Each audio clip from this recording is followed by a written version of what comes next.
इसको क्या करें?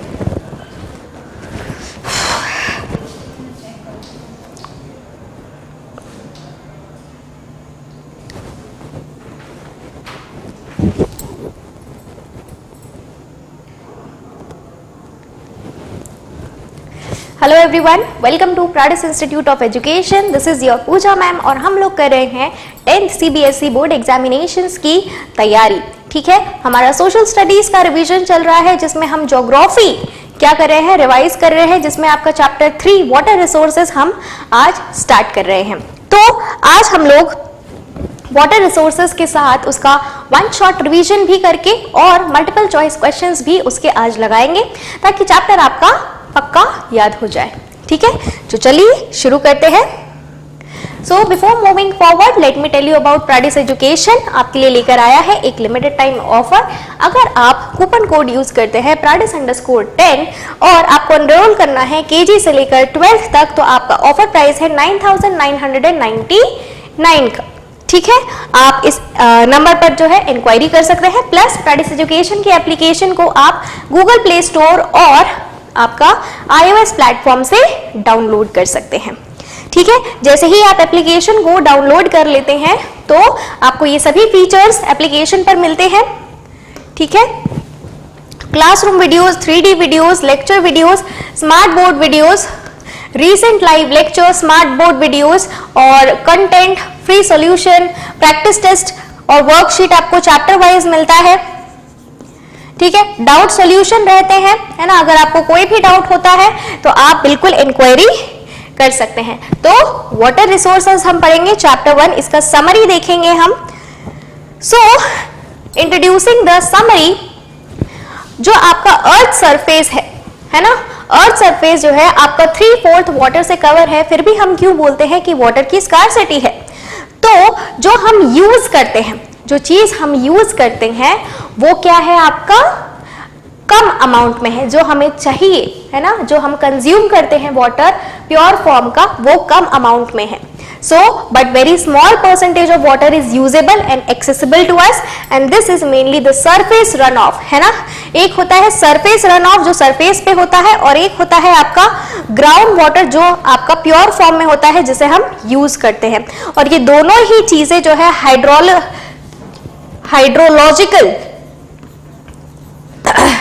हाइड्रोलॉजिकल प्रोसेस से रिन्यू की जा सकती है। फिर भी वाटर की स्कार्सिटी है। क्यों वाटर की स्कार्सिटी क्यों है? तो एक तो हो जाएगा अनइवन प्रेसिपिटेशन, मतलब कि आपका जो सीजन है, एनुअल रेनफॉल है, वो हर ज्योग्राफिकल रीजन में क्या होती है, बदलती है ना। मतलब किसी रीजन में ज्यादा बारिश होती है, किसी रीजन में कम बारिश होती है। तो इस वजह से क्या होता है, अनइवन प्रेसिपिटेशन होता है। प्रेसिपिटेशन क्या है, एक प्योर फॉर्म ऑफ वाटर है। रेनफॉल क्या है आपका, प्योर फॉर्म ऑफ वाटर। तो ये कहीं पर ज्यादा कहीं पर कम होती है, तो जहां कम होती है वहां पर स्कार्सिटी होती है। फिर ओवर एक्सप्लॉइटेशन, भाई बहुत सारे सेक्टर के लोग ओवर एक्सप्लॉइट करते हैं वाटर को, है ना। एक तो पॉपुलेशन इंक्रीज हो रही है, और सभी को पानी चाहिए फॉर सर्वाइवल, तो इसलिए भी ओवर यूज करते हैं। अनइक्वल एक्सेस होता है वाटर रिसोर्सेज का, तो मतलब कि किसी पर्टिकुलर सेक्टर को ज्यादा पानी मिलता है, किसी पर्टिकुलर सेक्टर को कम पानी अवेलेबल होता है। ठीक है, तो water resources are exploited for domestic purpose, industrial need. ठीक है, वाटर रिसोर्स जो है वो डोमेस्टिक पर्पस में भी क्या होता है, ओवर एक्सप्लॉइट करते हैं लोग, ओवर यूज करते हैं, है ना। पानी बहे जा रहा है, ध्यान नहीं देते हैं। इंडस्ट्रियल नीड्स में भी पानी बहुत ज्यादा क्या होता है, यूज होता है। So it is also polluted due to hazardous practices of industries. ठीक है, इंडस्ट्रीज का जो हजार्डियस प्रैक्टिसेस है, मतलब कि जो केमिकल रिलीज होता है, वो क्या करते हैं, सरफेस वाटर में क्या कर देते हैं, बहा देते हैं, जिसकी वजह से क्या होता है, आपका जो सरफेस वाटर है वो गंदा होता है, उसमें डिजीजेस आती है, वहां का फ्लोरा एंड फौना खराब होता है। तो ये सब चीजें क्या करती है, वाटर की स्कार्सिटी को पैदा करती है। इरिगेटिव एग्रीकल्चरल फीड्स, हमें मालूम है कि हमारा 60% पॉपुलेशन जो है इंडिया का, वो क्या करता है, एग्रीकल्चर करता है। तो वाटर बहुत ज्यादा जरूरी है in large quantity to growing crops, तो फार्मर क्या करते हैं, वाटर पंप लगा देते हैं और ग्राउंड वाटर के पानी को खींच लेते हैं, जिसकी वजह से ग्राउंड वाटर लेवल जो है वो डिक्रीज हो रहा है और वाटर की स्कार्सिटी हो रही है ना। इंडस्ट्रीज जो होती है वो वाटर को पोल्यूट तो कर ही रही है, सरफेस वाटर को, बट इंडस्ट्रीज में काम करने के लिए जो ग्राउंड वाटर होता है उससे पानी भी खींच रही है, प्लस इलेक्ट्रिसिटी जो वो यूज करते हैं वो भी हाइड्रो इलेक्ट्रिक पावर से ही यूज करते हैं, है ना, पानी से ही बिजली बनाते हैं। तो इंडस्ट्रियल सेक्टर जो है बहुत ज्यादा ओवर यूज कर रहा है पानी को, जो दूसरे सेक्टर है उनको कम मिल रहा है इसकी वजह से, तो उन लोगों के पास क्या है, वाटर स्कार्सिटी, है ना। अनट्रीटेड केमिकल्स को वाटर बॉडीज में डाल देती है इंडस्ट्रीज, है ना। हमारे यहाँ पे अनप्लान्ड ड्रेनेज सिस्टम है, तो वाटर बॉडीज जो है उनको पोल्यूट किया जाता है बाय थ्रोइंग गार्बेजेस, है ना, जो कि अनफिट है हमारे यूज के लिए। तो ये सारे रीजंस है वाटर स्कार्सिटी के। ऑलराइट, फिर हम आगे बढ़ते हैं कि भाई अब इसका सॉल्यूशन क्या है ना। अब हमने ये बात तो कर ली, अब इसका सॉल्यूशन क्या है, वाटर स्कार्सिटी का क्या सॉल्यूशन है। तो इसके लिए क्या किया जाता है, डैम्स बिल्ड किए जाते हैं, डैम्स बिल्ड किए जाते हैं। डैम्स क्या होते हैं, एक हाइड्रोलिक स्ट्रक्चर होता है। डैम क्या होता है, एक हाइड्रोलिक स्ट्रक्चर होता है जो कि बिल्ड किया जाता है to store water for future use. Dam में क्या किया जाता है, वाटर को स्टोर किया जाता है ना। They act as reservoir, reserve करके रखा जाता है यहाँ पानी को। दे बिकम बैरियर, है ना, एक बैरियर की तरह भी काम करता है, जो कि रिवर के फ्लो को क्या करता है, रिस्ट्रिक्ट करता है, रिवर के फ्लो को रिस्ट्रिक्ट करता है, which can be later use for the purpose of irrigation, domestic use, industrial use and aquaculture, है ना। तो ये जो रिजर्व्ड वाटर है इसको फिर बाद में इरिगेशन पर्पस के लिए यूज किया जाता है, डोमेस्टिक यूज किया जाता है ना, इंडस्ट्रियल को सप्लाई किया जाता है ना। तो क्या क्या यूजेस है भाई, कि फील्ड को इरिगेट कर सकते हैं हम, डैम में जो वाटर हमने रिजर्व किया है। इलेक्ट्रिसिटी जनरेशन के लिए करते हैं, जैसे कि सतलज ब्यास रिवर बेसिन जो है ना, वहां पर भाखरा नंगल डैम बनाया हुआ है। उससे क्या होता है, हाइडल पावर प्रोडक्शन होता है, बिजली, है ना, बनाते हैं, प्लस इरिगेशन में भी वो पानी सप्लाई करते हैं, तो दोनों काम हो जाते हैं। वाटर सप्लाई करते हैं डोमेस्टिक पर्पसेस के लिए, ठीक है, टाउन्स, विलेजेस, रूरल एरियाज में वाटर सप्लाई होता है यहां से। Use to supply water for industrial and manufacturer industries में भी ये वाटर सप्लाई करता है फॉर डैम्स। और फ्लड कंट्रोल के लिए भी डैम्स यूज होते हैं, जैसे हीराकुंड डैम जो है महानदी बेसिन पर बना हुआ है, ये फ्लड कंट्रोल करता है, ठीक है भाई। अब इसमें क्या कर दिया आपने, रिवर के पानी का फ्लो कम कर दिया, तो ये धीरे धीरे बहेगा, तो फ्लड कम हो सकता है। अगर बारिश भी आई तो यहाँ पर पानी रिजर्व हो जाएगा, आगे नहीं बहने दिया जाएगा, तो फ्लड रुक जाता है। Used for creational purposes like water parks, है ना, वाटर पार्क्स भी बना दिए जाते हैं कहीं कहीं डैम पर। इनलैंड नेविगेशन, ठीक है, नेविगेशन भी दे दिया जाता है पानी का, मतलब रिवर अगर फ्लो कर रही है ना, यहाँ पे डैम बना दिया, उस तरफ मोड़ दिया, तो रिवर की डायरेक्शन भी आप मोड़ देते हो, तो इनलैंड नेविगेशन भी हो जाता है।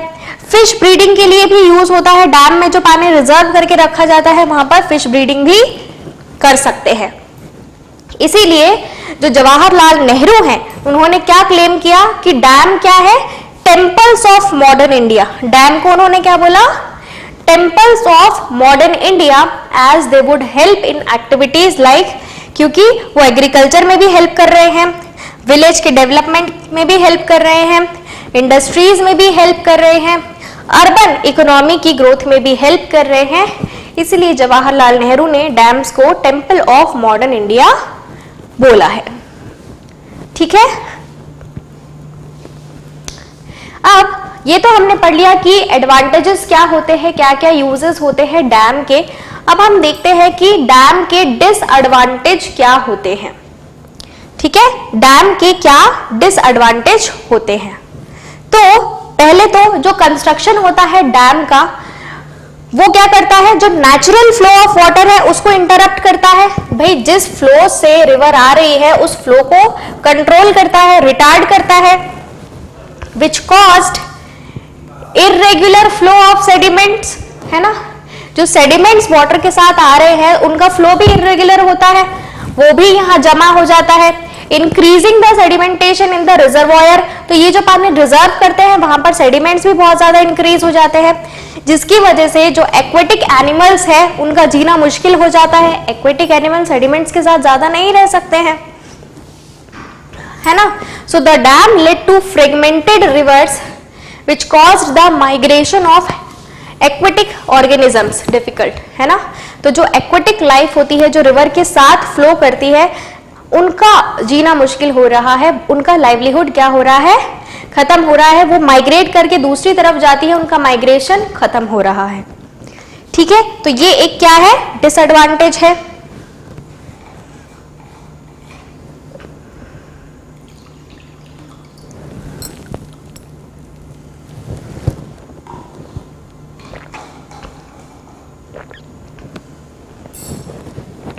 फिर लोकल पीपल जो है उनको डिस्प्लेस किया जाता है उनकी लैंड से, है ना। भाई अब कहीं पर डैम बन रहा है और उसी के पास लोग रह रहे हैं, तो इन लोगों को यहां से हटना पड़ेगा, फिर ही डैम बन पाएगा। तो लोकल पीपल को भी वहां से हटाया जाता है, डिस्प्लेस किया जाता है। फिर due to high water availability all farmers preferred commercial crops, है ना। अब जब ज्यादा पानी की अवेलेबिलिटी हो जाती है ड्यू टू डैम, है ना, क्योंकि वो पानी को रिजर्व करता है, तो यहां पर क्या हो जाएगा कि फार्मर क्या बोलेंगे कि भाई हमें तो कमर्शियल क्रॉप्स उगाना है क्योंकि बहुत सारा पानी है, क्योंकि कमर्शियल क्रॉप में ज्यादा पैसा मिलता है। तो यहाँ पर इकोलॉजिकल इम्बैलेंस हो जाएगा, भैया हमें फूड क्रॉप्स की भी तो जरूरत है। फिर there was an increase in the social gap. Social gap में इंक्रीज कैसे आ जाता है, क्योंकि डिस्प्यूट हो जाता है, people wanting their water needs to get prioritize, है ना, कि भाई अब यहां से अगर डैम बन गया है तो लोग अपने अपने बारे में सोचेंगे कि हमें ज्यादा पानी चाहिए, हमें ज्यादा पानी चाहिए, जिसकी वजह से इंटर स्टेट वाटर डिस्प्यूट होता है जो आजकल कॉमन हो गया है बिटवीन द स्टेट्स, कि भाई इस रिवर पे ये डैम बनाया गया है, ये रिवर हमारे यहाँ की है तो हमें इसका ज्यादा पानी मिलना चाहिए। ये बोलते हैं नहीं हमारे यहाँ पर है तो हमारे यहाँ पर ज्यादा पानी मिलना चाहिए। तो इस तरीके से इंटर स्टेट वाटर डिस्प्यूट होता है ना। फ्लड कंट्रोल डैम क्या होता है, अब हम बात करते हैं कि भैया डैम जो है फ्लड को कंट्रोल कर रहा है, बट एक्चुअली कहीं कहीं पर ये फ्लड को ट्रिगर कर रहा है, फ्लड हो जाते हैं। कैसे, बिकॉज ऑफ द सेडिमेंटल, है ना, सेडिमेंटेशन इन द रिजर्वॉयर। जो सेडिमेंट्स है रिजर्वॉयर में उनकी वजह से जब एक्सेसिव रेनफॉल होती है तो dam fail to control the flood and the release of water from dams cause the flood itself many times। कभी कभी जब डैम्स के गेट खुलते हैं तो उसमें से तेजी से पानी आता है जिसकी वजह से भी फ्लड आ जाता है।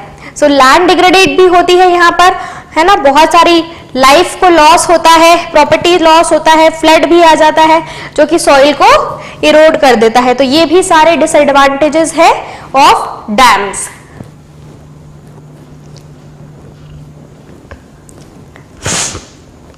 एक टॉपिक और आता है इसमें आपका रेन वाटर हार्वेस्टिंग। अब हमें कैसे बचाना है रेन वाटर को, जो कि आपका प्योरेस्ट फॉर्म है वाटर का। तो रेन वाटर हार्वेस्टिंग किया जाता है बहुत सारे रीजन्स में और क्लाइमेटिक कंडीशंस को देखते हुए, है ना। इंडिया में किया जाता है, सिंस एंशिएंट टाइम से ही किया जाता है ना। वेस्टर्न हिमालय जो है, वेस्टर्न हिमालयाज में गुल और कुल्स बनाए जाते हैं इस तरीके के, है ना, और इसमें पानी को जो है भर के रख दिया, रेन वाटर जो है इसमें भर जाता है। Which were formed, which were the diversion channels for water for agriculture, है ना, और इसी में से जो है डाइवर्जन चैनल्स निकाल देते हैं for water irrigation purpose. Rajasthan में रूफटॉप रेन वाटर हार्वेस्टिंग जो है कॉमन है, कि लोग जो है अपनी छतों पर रूफटॉप हार्वेस्टिंग करते हैं, बारिश का पानी जो है यहाँ पर कलेक्ट कर लेते हैं और ये पानी जो है एक पाइप के थ्रू टंकी में सेव कर लेते हैं, है ना। वेस्ट बंगाल में inundation channels are formed for irrigation, है ना, चैनल्स बनाए जाते हैं इरिगेशन के लिए। जो भी एरिड और सेमी एरिड रीजन होता है, ड्राई रीजन होता है, वहां एग्रीकल्चर फील्ड में रेन फेड स्टोरेज बनाया जाता है, जिसमें रेन वाटर को कलेक्ट किया जाता है और सॉइल में डाल दिया जाता है ताकि सॉइल मॉइस्ट हो जाए। And they had large tanks which are big as room, है ना, एक रूम की तरह इतने बड़े बड़े टैंक होते हैं, उसमें कलेक्ट किया जाता है और अपने कोर्ट यार्ड या उनके हाउस के अंदर जो है इसको रखा जाता है। और rain water from their slopy roofs would accumulate in the tanks through a pipe, है ना। जैसे कि ये घर का कोर्ट यार्ड है, यहाँ पे इन्होंने एक टंकी बना दी, इधर से रेन वाटर क्या हो रहा है, आ रहा है और यहाँ पर जमा हो रहा है, तो घर भी ठंडा रहता है और ये पानी भी यूज करते हैं। वो मोस्टली आपने ऐसा मूवीज में देखा होगा, ठीक है। तो इस तरीके से रेन वाटर को स्टोर करके इन फ्यूचर में यूज किया जाता है, उसे हम कहते हैं रेन वाटर हार्वेस्टिंग, है ना। तो ये आपका चैप्टर था। इस चैप्टर में आपका इतना ही चीजें हैं, है ना। कुछ चीजें आपको शॉर्ट आंसर लॉन्ग आंसर्स में पता चल जाएंगी, प्लस कुछ अभी मल्टीपल चॉइस क्वेश्चंस में हम देख लेते हैं, है ना। तो चलो शुरू करते हैं। 1 मार्क्स के आपके मल्टीपल चॉइस क्वेश्चन आएंगे, टोटल 20 क्वेश्चंस आएंगे आपको। So the fresh water is mainly obtained from surface run of and groundwater that is continually being renewed and recharged through, कौन से साइकिल से इनको रिन्यू किया जाता है, sulphur cycle, rock cycle, hydrological cycle या नन ऑफ दीज, आप सभी जानते हैं। अभी मैंने आपको बताया है hydrological cycle. 96.5% of the total volume of the world's water, है ना, वर्ल्ड के total volume of water 96.5% estimate किया गया है to exist as dash and only 2.5% is as dash. Fresh water ocean, ocean fresh water, ground water ocean या none of the above, है ना। तो 96.5% of the total volume of world's water is estimated to exist as ocean. Ocean में है 96.5% और only 2.5% is as fresh water. ठीक है, सिर्फ 2.5% फ्रेश वाटर है, बाकी 96.5 ओशियन है, तो आंसर बी करेक्ट है।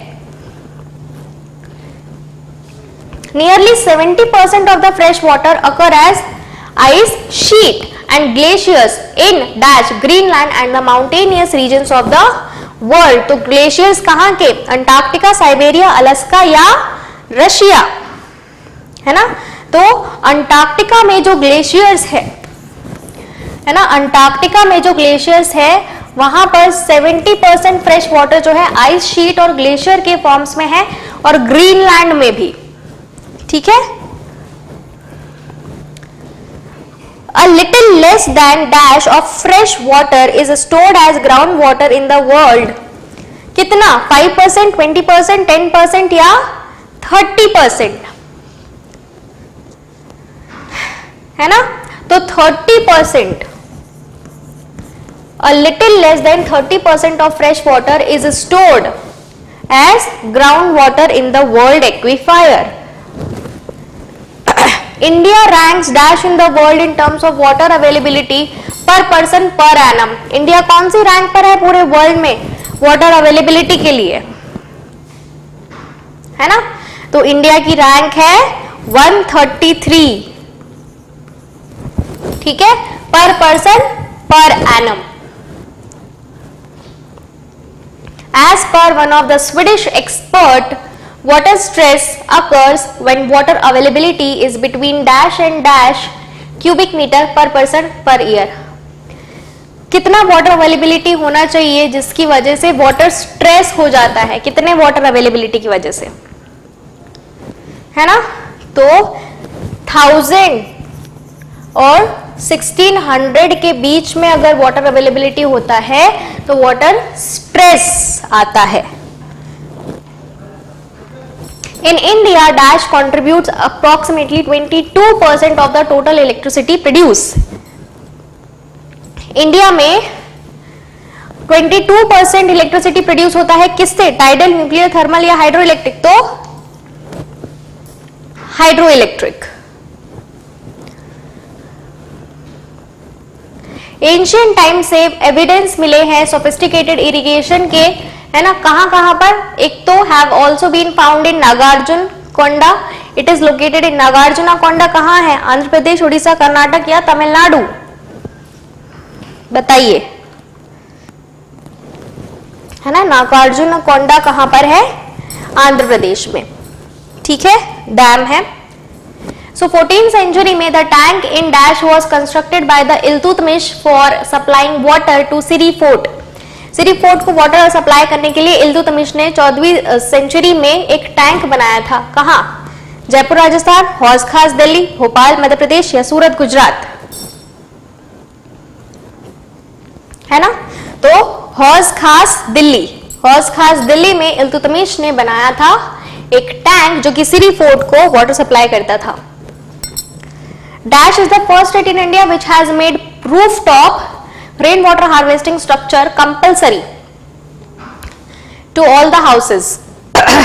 कौन सा स्टेट है इसमें से जिसने क्या किया था, रेन वाटर हार्वेस्टिंग स्ट्रक्चर हर घर में होना चाहिए कंपलसरी किया था, कर्नाटका, तमिलनाडु, महाराष्ट्र या Andhra Pradesh,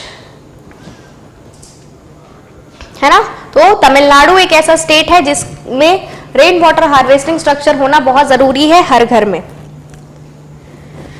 dash in the Mahanadi basin integrates conservation of water with the flood control, कौन सा प्रोजेक्ट है, कृष्णराज सागर प्रोजेक्ट, तेरी प्रोजेक्ट, हीराकुंड प्रोजेक्ट या भाखरा नागल प्रोजेक्ट। महानदी बेसिन पे कौन सा प्रोजेक्ट है, महानदी बेसिन पे कौन सा प्रोजेक्ट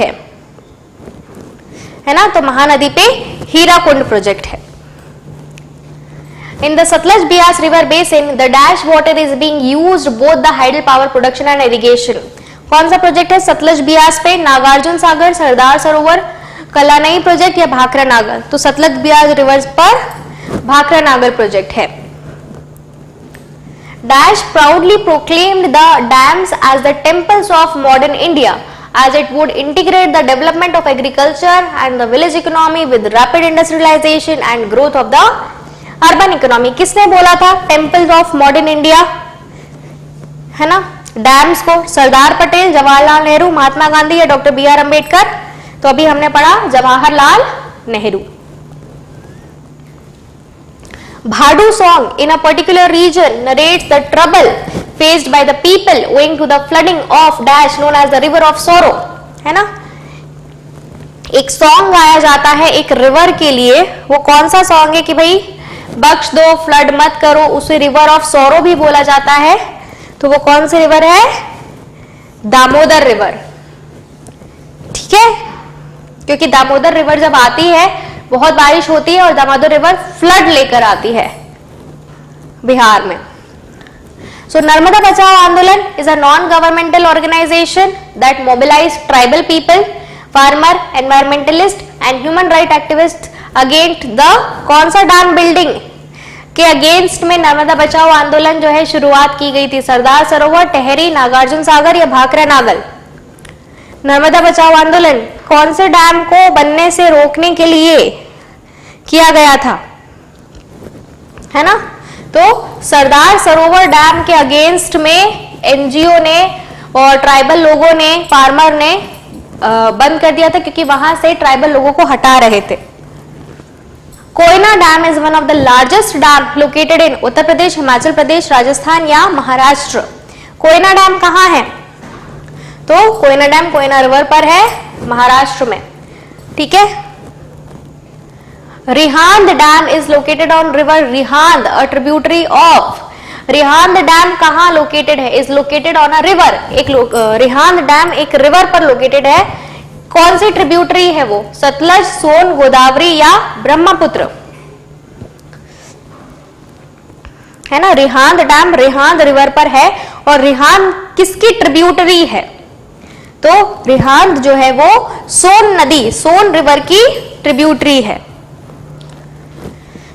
कृष्णा गोदावरी डिस्प्यूट जो है due to the objection of raised by Karnataka and Andhra Pradesh government regarding the diversion of more water at Koyna by the Dash government for a multi-purpose project, है ना। कृष्णा गोदावरी डिस्प्यूट किसकी वजह से हो रहा है, कर्नाटका और आंध्र प्रदेश कर रही है, क्यों, क्योंकि कोयना रिवर का जो पानी है वो ज्यादा कौन सी गवर्नमेंट को दिया जा रहा है, तमिलनाडु, मध्य प्रदेश, महाराष्ट्र या केरला, है ना। तो कोयना प्रोजेक्ट अभी हमने देखा था कहाँ है, महाराष्ट्र में। तो महाराष्ट्र गवर्नमेंट के साथ ये चल रहा है। In Phalodi and Barmer, almost all the houses traditionally had underground tanks or tankas for storing drinking water. Barmer and Phalodi are located in Gujarat, Himachal Pradesh, Uttarakhand और राजस्थान, है ना। तो कहां पर है, राजस्थान में,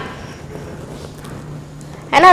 यहाँ पर फालोदी और बाड़मेर में अंडर वाटर टैंक्स बनाए गए हैं जहां पर ड्रिंकिंग वाटर को स्टोर किया जाता है घर के अंदर, और इसी की वजह से घर भी ठंडा रहता है। A 200-year-old system of tapping stream and spring water by using bamboo pipe is prevalent in the state of bamboo drip irrigation, है ना। बैम्बू से धीरे धीरे क्या होता है, पानी ड्रिप होता है ना। स्प्रिंग वाटर जो है ना, ये झरना है, यहाँ से बैम्बू लगाए जाते हैं, ठीक है, बैम्बू से, और फिर यहाँ से पानी आता है धीरे धीरे धीरे धीरे, है ना, हर जगह पर, ठीक है। इसे हम बोलते हैं बैम्बू ड्रिप इरिगेशन सिस्टम। कहाँ है ये, मेघालय, त्रिपुरा, आसाम या अरुणाचल प्रदेश, ठीक है। तो ये आज भी है, 200 साल पुराना सिस्टम। कहां पर, मेघालय में, है ना। आज भी वहां पर बैम्बू ड्रिप इरिगेशन सिस्टम चलता है, ठीक है। तो ऐसे आपके मल्टीपल चॉइस क्वेश्चंस बनेंगे इस चैप्टर में से, ठीक है। So thank you so much all of you. आप वीडियो को लाइक कर दीजिए, शेयर कर दीजिए, चैनल को सब्सक्राइब कर लीजिए। यहाँ पर कॉन्टैक्ट इन्फॉर्मेशन है, आप यहाँ पर कॉन्टैक्ट कर सकते हैं। प्लस आप प्राडिस एजुकेशन को फेसबुक, इंस्टाग्राम, ट्विटर पर फॉलो कर सकते हैं। एप्लीकेशन को आप गूगल प्ले स्टोर और iOS प्लेटफॉर्म से भी डाउनलोड कर सकते हैं, ठीक है। तो अब हमने इसका वन शॉट रिवीजन भी करा, हमने इसका मल्टीपल चॉइस क्वेश्चंस भी देख लिया है। अब हम लोग इसके शॉर्ट आंसर्स और लॉन्ग आंसर्स देखेंगे कि कैसे क्वेश्चंस आते हैं एग्जाम में, है ना। तो जितने भी इंपॉर्टेंट PYQs होंगे वो सब हम सॉल्व करेंगे हमारे नेक्स्ट लेक्चर में, ठीक है। तो बने रहिएगा साथ में। Thank you so much all of you, bye bye, take care.